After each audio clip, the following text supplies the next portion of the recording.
মৃদু শৈত্যপ্রবাহ হিম বাতাসে উত্তরের জেলা পঞ্চগড়ে জেঁকে বসেছে শীত। এতে জনজীবন বিপর্যস্ত হয়ে পড়েছে। হিম বাতাসের কারণে ঠান্ডার তীব্রতা বৃদ্ধি পেয়েছে। রাত যত গভীর হয় ততই বৃষ্টির ফোঁটার মতো কুয়াশা ঝরেছে।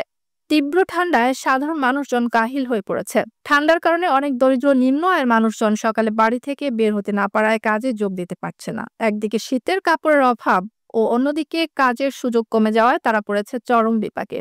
শুক্রবার ভোর থেকে সকাল পর্যন্ত ঘন কুয়াশা থাকায় পঞ্চগড় জেলার বিভিন্ন সড়কে যানবাহনগুলোকে হেডলাইট জ্বালিয়ে চলাচল করতে দেখা গেছে। ঠান্ডার হাত থেকে একটু উষ্ণতা পাওয়ার জন্য রাস্তার পাশে খড়কুটো জ্বালিয়ে মানুষজন ঠান্ডার নিবারণের চেষ্টা করছে।